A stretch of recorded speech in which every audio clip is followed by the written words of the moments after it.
It's The Broker Show. We're talking real estate, investing, local market trends, feel-good stories, mindsets, and strategies for success. Let us know what you want to talk about, and chances are we will. Hosted by The Broker Joe and co-hosted by Etch. Welcome to The Broker Show. We got it this time. Technical difficulties on The Broker Show. Welcome to The Broker Show. This is a basement after all. We're going to get away with not being perfect, hopefully. Etch, how you doing? I'm doing Technical difficulties aside. That's what I'm here for. That's what you're here for. To pretend I know what I'm doing. We're so glad you tuned in. We're going to have a great time tonight. We're going to go a little off script, and we're going to talk about a very, very hot topic for people these days. We're going to get into crypto. But first I need to acknowledge just that it's snowing outside like really bad. Yeah, my wife actually got locked down in Grand Rapids, and I say really bad. I really mean really good. When you have season passes to Cabernet, you know, the snow starts falling, you're just like, yes, let's go. Yeah. So, Ed, you're going to have to come along with me for one of these times. I would love to. You like skiing? Huh? You like skiing? Oh, it's snowboarding. Well, see, I'm a skier. I never got the hang of snowboarding. I tried it. Gotcha. And I can tell you right now, my old bones will not like Oh, get out of what here. has happened. Get out of here. You wouldn't believe, you go on the slopes. It's a little shocking if you're not used to it. I mean, I've been doing it since I was 8 or 9, 10 years old. So not for me anymore, but you go on and you could see someone that's 1.5. Did you see the big news thing? The 8-month-old baby that snowboarded down this mountain. No, I didn't see that. The kid cannot walk. The kid cannot walk, but he can snowboard. If you Google it, you'll find it. That's it's a hot crazy. article right now. You should Google it. It's pretty Wow. incredible. There's video of this little kid going down the mountain, just going down the mountain on the snowboard. Wow. And then you'll go out there, you'll see 70s, 80s, 90s just tearing it up. You know, here's the deal. I feel like that little kid probably has stronger ankles than I do. Like, mine are toothpicks, I'll be honest. It's really bad. And we actually laugh at we always laugh in our family. We're like, oh, you got the Atchison chicken Oh, ankles. no. And my aunt has them. Shout out to her, by the way. Okay. My dad has them. I have them. My brother has them. Now, I will say that I have got probably the best ankles out of everyone. Oh, I see. But there's still like It's toothpicks. still nothing to brag about. Oh, no. I don't know how they support my plum-shaped body. Well, Really don't. we would love to get one of Etch's ankles on screen for you folks to look at. But the problem is, if he does that, the other ankle's going to break. Yeah, well, either that or I'm going to stick them up like this and I'm going to go backwards. Then I got a Yeah. whole slew of medical issues that I don't think your homeowner's insurance wants to see right now. Yeah. Well, with no further ado, and again, if you're just tuning in for the first time, we appreciate you tuning in. Yes. And you can go and like us on Facebook. You can go follow us on Instagram, like us on Twitter. YouTube especially is what we spend a lot of time on there. So go like, subscribe, and enjoy. Hopefully you like what we talk about. We got a lot of topics that we cover, and we manage to circle it all back, usually to real estate in some way, shape, or form. So let's talk about cryptocurrency in real estate. That's the name of our episode. I'm going to talk about crypto a little bit. I've been buying and selling crypto for about 6 years. About 10 years ago, I had one of my best friends, and he was one of the extremely early adapters, believers. He was always known as kind of the nerd in our circle, and he could build computers and do things back when computers were still kind of like, oh my God, I got a computer. You got a computer? Yeah, I got a computer. And he mined Bitcoin. Okay, so Bitcoin, got the hat on. I'll tell you about the shirt later. So fast forward to 2021, and last week, Etch, there was something that happened. And again, there's always something happening every day. There's something that happens in the crypto world that would shock people that are not familiar with what's going on behind the scenes. But in Decentraland, right? You can buy Decentraland coin. In Decentraland is an Ethereum-based virtual world, for lack of a better term for those of you out there that need kind of the street lingo for this stuff. Sure. It's a world that's Ethereum-backed, and it's basically real estate, right? You can go to that world, and you can buy real estate for whatever purpose. your little figure, your little avatar can go live in the house you buy. Which you in can, my case would be better than my house. Maybe you can go start a business. So, there is a virtual square, a town square, that sold last week for $2.4 million. How does that happen? $2.4 million. I don't understand. 2.4 million. The proud new owner owns an entire town square. What are they going to do with this? They're going to host digital fashion events, and they're going to sell clothing for people's avatars. Okay. Coming from a 40-year-old guy, and I know that if you are older and listening to this right now, you're going, for what? And the first time that I heard about this was when I was living in Virginia. My next door neighbor is a professional opera singer, Sebastian. Yep. And he and his girlfriend, who's also an opera singer, they were in this contest to win a skin for this gun that he had, that it was a virtual game that he played. Sure. And it was a skin for his gun, and it was apparently worth like $600. And I'm like, how is a skin worth $600? But apparently, and I'm like, does it make your gun do something different in the game or anything? Oh, He's no, like, it just looks cool. It's cool. It's and cool. I said, well, how does this all work? Well, he ended up winning it.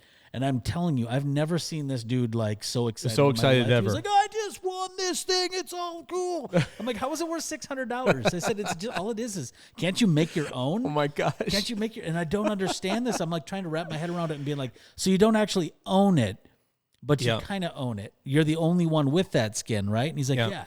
I'm like, so how does somebody decide how to attribute value? Yeah. Where's the objectivity? And there are a lot of questions there. A lot of it is very FOMO, right? There's so much to do with this that's FOMO. But for those of you that are listening and are very skeptical of what we've said and what we're about to say, this is reality, guys. This is reality. A virtual gorilla NFT was auctioned off for a couple $1 million about a month ago. This is a gorilla. It's a digital line of code that sold for a couple $1 million, right? So wild. So there is the first commercial property in New York City that accepts only Bitcoin as payment is officially on the market for $29 million. That was over on the east side of Detroit. Not Detroit, sorry, New York City. And this is becoming more and more of a theme to see real estate brokerages that are accepting Bitcoin as an option for payment. NFL players that are beginning to demand contracts that pay them exclusively in Bitcoin. And many, many other inroads into the crypto world, introductions to the crypto world. There are actually, I believe the last count was over 15,000 cryptocurrency ATMs worldwide. Goodness. Right? And so this is the real deal. This thing is and again, I've been buying and selling for 6 years, and I was introduced 10 years ago. And my very good friend that was just a huge fanatic, huge believer in Bitcoin at the time, he mined Bitcoin, okay? And so at the time, Bitcoin was everything. Bitcoin was cryptocurrency. We're going to kind of separate the two a little bit here and just do a rudimentary explanation. But Bitcoin is what people are most familiar with. It was like it's the first to market, right? The first to market always has a huge advantage in that whatever space it is in. And so that is the advantage for Bitcoin. And it was the first. It was the first of its kind. And he starts mining it on his blockchain protocol. On this POW, it's called POW, proof of work. So when you hear that you're mining Ethereum or mining Bitcoin or mining these crypto coins, currencies, it means that you're solving a complex mathematical problem in exchange for solving. You solve and close a blockchain, and then it rewards you in the coin that you're mining, right? That's how it's done. And so it's like an exchange. You are contributing computing power to the network. In exchange, the network is going to pay you in that currency, right? So very, very simple explanation there. He's mining this stuff. This stuff. I'm saying that because at the time it was ridiculous. It was the most ridiculous thing.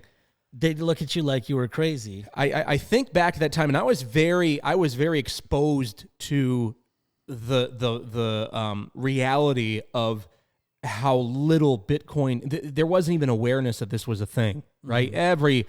I remember the first big article. It was such a joke, and everyone and their mother came out and said, "What a waste of time!" And just another thing millennials are wasting their time and their money on. So, he's mining this, Bitcoin, and he has 800, 900, 1,000 of these Bitcoins.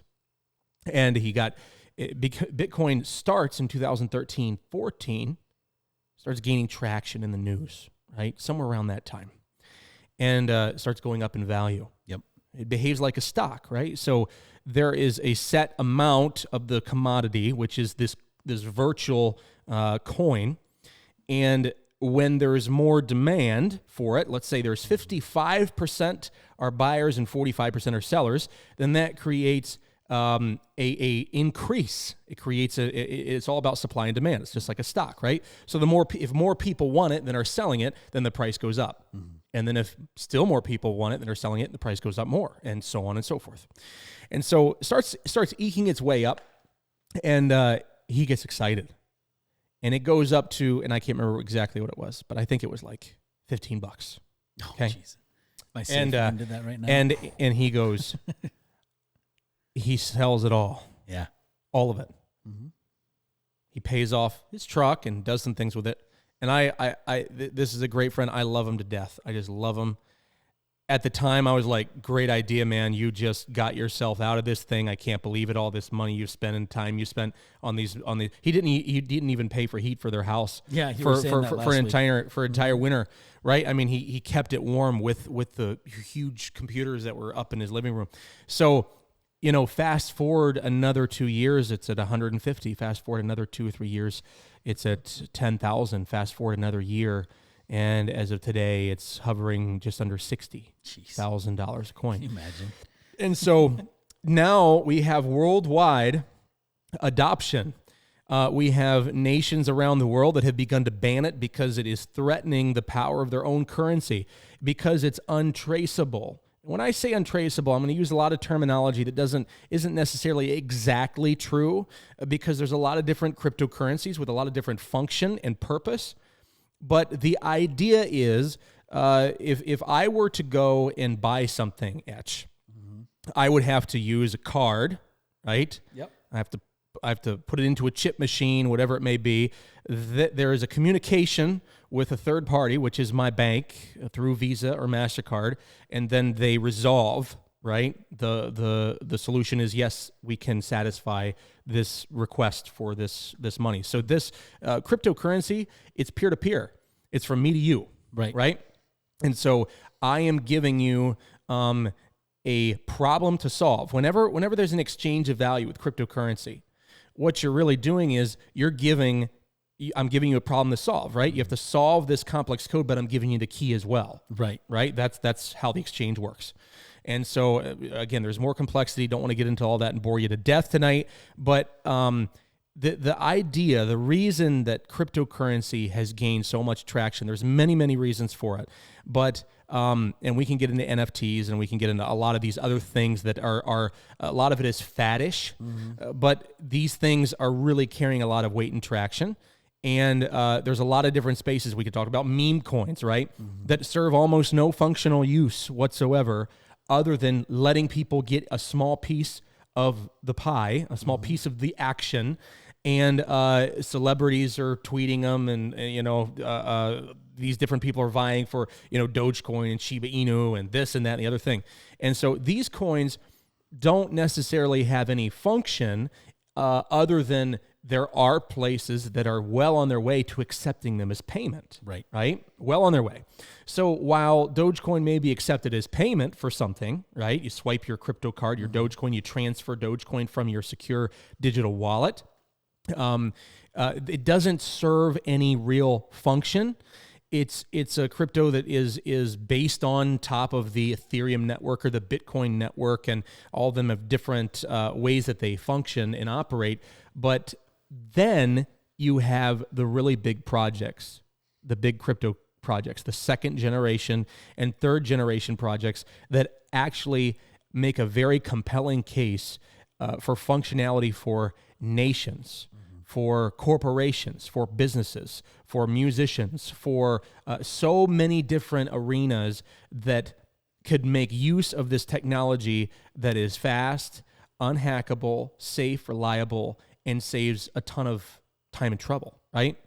So that is why you see, and again, there's so much more to it. There's so much complexity here, and it's very hard to explain. You know, I was thinking about this podcast.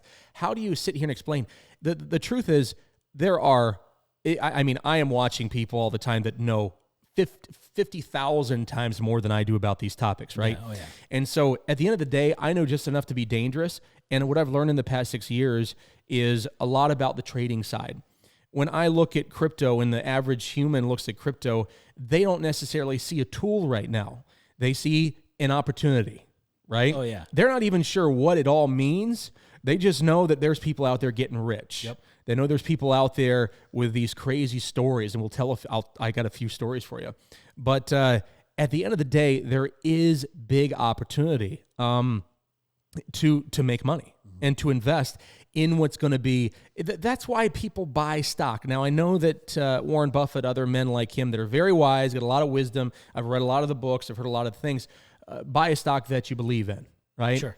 And so that's what a lot of them say. Well, what's happening right now is so diametrically opposed to a lot of the prevailing thoughts and wisdom for years and years, and people don't believe in any of it. They don't even know what it is, Etch. Right. They have no idea what it could, whatever could be. They just know, they hope that it's going this way. They hope it's going this way. You're buying a dream is what you're doing. You're buying a dream. You're looking at it trying to say, I just want to get out. Tell us about the dreams you've bought. Oh, yeah. Let me tell you about those dreams. Currently, I mean, I've seen one of them. If you want to talk, I play in the OTC. The basically penny stocks, you know, Yep. Wolf of Wall Street type stuff, except for I don't have a guy calling me trying to, you know, hit me up, try and whatever he can on Quaaludes. But instead, I feel like I'm the one on Quaaludes for being dumb enough to play into this stuff. But I bought into it's a pot stock out of Nice. Out of South Florida. They're working on it, and it's a penny stock, and it went up, and I was doing real good with it. And then I also had was it an oil place? Okay. Out in, you may have heard of it. MMEX is the stock exchange on it, and this just went up and up. And I started with like, I don't know, $600, and it brought it up to like 13,000. Yep. And then all of a sudden there was news that something was like crashing, and if you're trying to sell this. Like on any type of it's like all trade, it's all locked up. You can't. It's all locked so you're up. just stuck. And all of a sudden I just got to watch it just go bup, bup, bup, bup, bup. And I was like, should I sell? Should I sell? Yep. And then I was like, no, I'm going to give it a couple more days. I'm going to see if I can hit 20. You know, you start getting those. You start those $5,000 increments. Correct. When you start getting into that, exactly. Like, just a couple more thousand, I'm going to hit it. And then it just kind of, and then I just watched it just go straight down. Yeah. And everybody else did too. They're like, no, what is happening? You know, that kind of thing. So I've had a couple of those, and it's been a mess. I mean, I just basically played in it, and I was doing great. You know, my wife was all excited about it with me. She's like, "Oh my gosh, this is really good." I'm like, "Listen, I'm trying to get out of student loan debt, and once I hit that number that I'm looking at, that sweet spot, that's when I'll sell and I'll walk away." And that's the problem. It's the same as going into a casino when it comes to those penny stocks and stuff, because you're playing a gamble. Yeah. And you don't know when or if it's going to, the roulette wheel is going to land on your number. Yeah. And then all of a sudden you're like, no, I'm just going to keep playing until I hit that number again. I'm going to keep, and it keeps bringing you back. But, you know, you got to be safe. You got to be, like Buffett says, you buy stock that you believe in, not what people are just hyping. Because here's what's going to happen. And it comes with crypto as well. As soon as you start buying into the hype, is when you get in trouble. Because if you're starting to buy when it's climbing, it's guaranteed. I guarantee it's going to go right down again. That is what I've seen over the years. So I've made a lot of mistakes. And just a quick story from me. Bought into a coin. It was actually a crypto stock. It was not a coin. This particular story. Bought a lot of coins, lost money on a lot of coins. Yep. But this was a crypto-based stock. And what I mean by that is it's a stock in this particular company manufactured and mined Bitcoin. Okay. Yep. And so I bought the stock, bought it at like $7. And I put some money into it. I put about 8, 9, 10,000 into it. Right. And because I really believed in it, had some good tip-offs, right? So I got in before this thing really started cranking, right? So my $8 turned into $48,000 in the space of about 4 or 5 hours. That's great. Okay? So it climbs up, and so I'm sitting there watching, and I'm like, oh my goodness, see, this is happening. This is so good. This couple years ago. Yeah. And so I went to work, kept peeking at it, got caught up in some things, forgot all about it. Came back, and my 8, 9, 10,000 was now 11,000, and I was like, and so you can go back and you can see exactly what happened, right? And so just a little story that 8,000 ended up turning into about 5. It actually fell. Yeah. Right. It fell, and so let's talk about market cap a little bit. So I want to explain market cap. So the market cap of any particular stock or crypto, especially crypto, let's focus on cryptocurrency. The market cap is the amount of overall value in that coin. So if you have any given coin, right, you have Bitcoin, you have 21 million Bitcoins, right, total.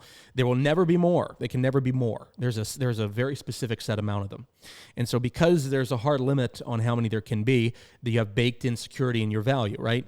And so a lot of these coins, however, so let's stay on Bitcoin. So Bitcoin itself, the market cap for Bitcoin, I believe is over $1 trillion right now. Right. Just Bitcoin, right?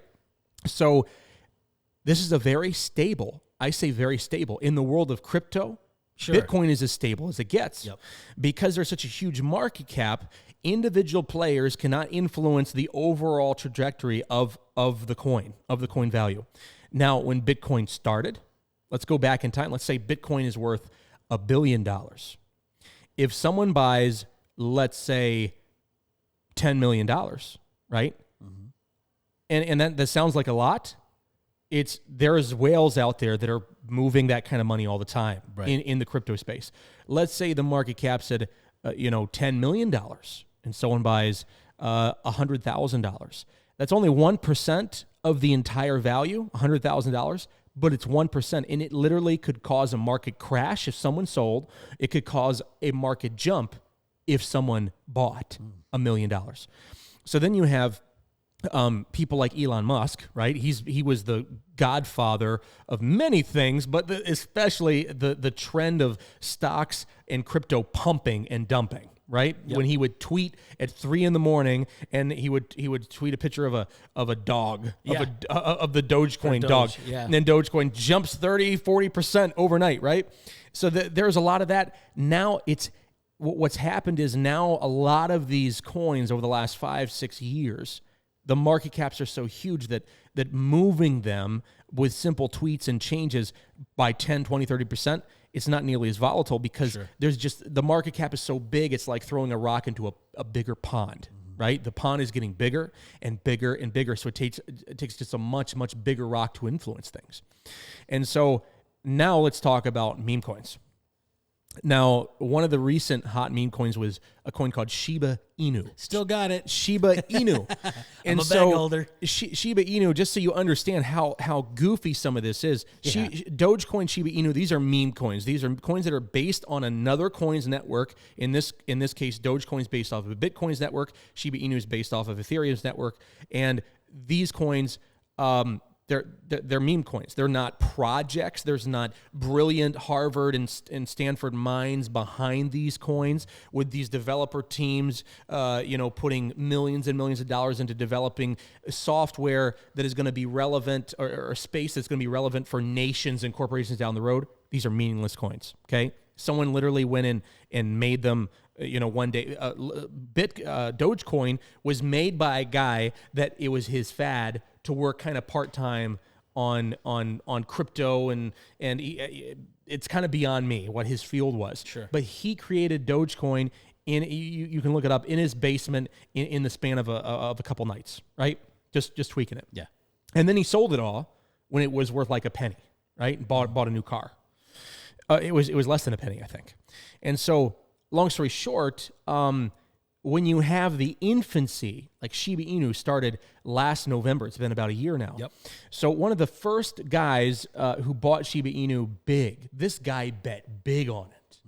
He looked at, I don't know how he knew where it was. I don't even know. It's very hard to buy these things early on too, because they're not listed on the exchanges. There's all kinds of places that you can go buy different cryptocurrencies. You've got Coinbase, very popular in the U.S.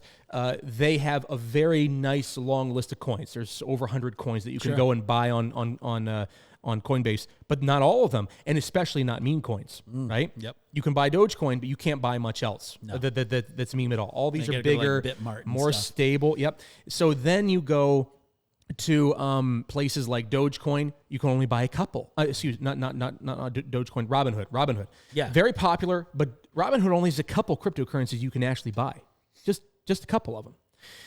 Then you go to places like Binance, right? Or Kraken, or some of these many others. eToro, only a couple on eToro. Cardano and some others very popular on platforms like that.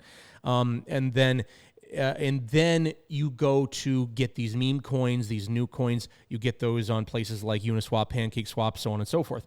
And so this guy goes on to one of these exchanges. He buys like hundreds of trillions, because there's literally that many trillions. There's like 400 trillion of these things, of these Shiba Inu coins. And the value of each one of these coins is like 0 point followed by 15 zeros, and then, something else. And so he goes and buys trillions, and I think he spent $1,000. Sure. And again, there's some you can Google, you can look up. This is fact. He is worth well over. He's a billionaire. This gentleman is now a billionaire because he made the right gamble, right? So that's a very extreme story, one of the most extreme you'll hear. But there are so many stories. There's I was reading the other day about a guy who he put 5,000 Bitcoins onto a flash drive, okay? And the flash drive got wet. Oh, no. That's rough. Yeah. What do you do at that point? Yeah. Because all it is code. All it is code at the end of the day. It's just, it's unreal. And so I know we're taking up some of your time. I actually do have advice for you.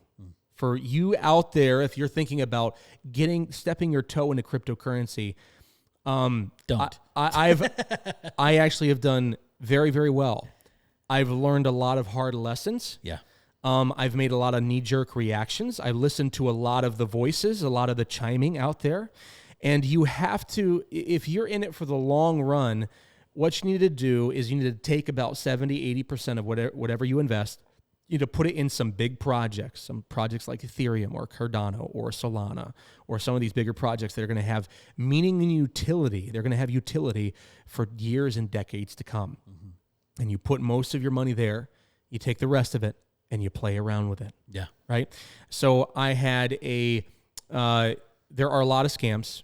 There's a lot of nonsense. I had a meme coin that I bought. I was in on the Shiba Inu jump. So I put about 8,000 in, and about 2.5 weeks later, it was right around $89,000. Sure. Mm-hmm. So I said, I'm done. I didn't wait for it to go to 100. Very tempting. Yeah. Very tempting, but I saw signs and chatter, and I was like, nope. I'm pulling out. So I took 75% out, put it in a safer crypto, and then reinvested some of that into others, right? So one of them that I bought, I put $75 into. So 3 days later, my wallet says that coin is worth $223,000. Jeez. From $75 to $223. Yeah. Now, it was a scam coin. Yep. Yeah. Right? It was a scam coin. I didn't get lucky on that one. I've gotten lucky before, but that one in particular, this was just a couple days ago. Mm-hmm. And that one in particular, being manipulated, can't sell it, right? Can't exchange it. Yeah. It's probably going to be delisted and gone within a week, right? So, but you never know what opportunity is going to come along. I'm just telling you folks, if you're thinking about getting into this, I can promise you something. There are a lot of thoughts out there. If you remember 5 years ago, you remember a lot of people joking about it, making fun of crypto, thinking it's ridiculous. There are still very big names out there that do. But cryptocurrency is shaking world governments. It's shaking our financial system. And the reason it has been so resilient is because people, not only does it have real utility for those that really truly understand it, it's going to be the future, but it also represents freedom and an opportunity to invest and create wealth that has been previously unattainable and untouchable for so much of our generation. So much of our generation has not had the knowledge and the access and the inside scoops that were necessary to facilitate an environment where you can invest in a small amount of money and look forward to a big return. It was unattainable. Yep. And it now is at our fingertips. These stories are real. Are there people getting bamboozled? Are there people losing money? People getting hurt? Sure there are. There always are. But it's created an incredible opportunity as well to download an app, link it to your account, and go out there and have a piece of something that could gain. We're not talking about 5% a year. Mm-hmm. We're talking about 50%, 100%, 10%, 15%, right? Mm-hmm. And so if you look at crypto long term, it crashes. The market overall was down 20% just in the last 2 weeks, right? So big correction. Stocks were down too, though. Stocks were down huge, right? Yeah. Yep. A lot of the new variant news and some other things impacting the markets. But I encourage you, educate yourself. There are a lot of people who know a lot more than me. I just like the real estate spin. And one of these days, I'm going to sell a house, and the title company is going to accept Bitcoin at the closing table. I can't wait. It's going to be interesting. It's going to be interesting. This shirt, by the way, is the Cardano symbol. I'm a big Cardano believer, and I have a lot of them, and I have them staked. And my Cardano, just having it staked, and you can research what that is because we're running out of time.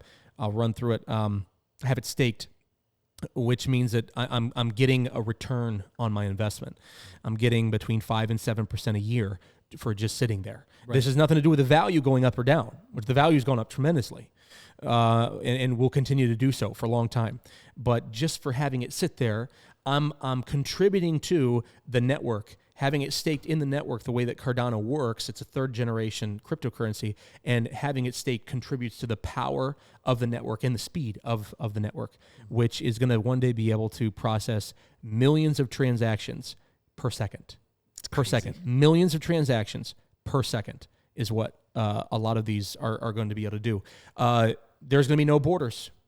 National borders, continental borders, there's going to be no borders. Mm-hmm. Instantly, you could exchange value with someone in Japan with no one in between you and them. Nobody. It's going to be wild. It is going to be wild. That's all I got, Etch. You got anything else? No. I don't know if we taught anyone anything, but we kind of rambled at it here. But it's a huge topic, and frankly, I encourage you to get some people around you, get in a text thread where you got a bunch of, I have like 3 or 4 text threads going, right? Yeah. With all these different groups of people talking about crypto and explaining this and explaining that. And as people learn, they're like, oh, sweet. And they're figuring out how to buy, sell, exchange, so on and so forth. So I need to get you on one of those, Etch. I'm in. Yeah. All right. Sweet. Yeah. All right. I think that's all we got for today. Thank you so much for chiming in, listening. And if you like something we said, or you know a heck of a lot more than me, or you have a crypto tip for someone, why don't you just go subscribe and then go ahead and post a comment about what your favorite cryptocurrency is. I would love to hear it, and I might even go buy a little bit of it. All right. I'm down. That's cool. Sounds good. All righty. All right. I'm Broker Joe. See you next time.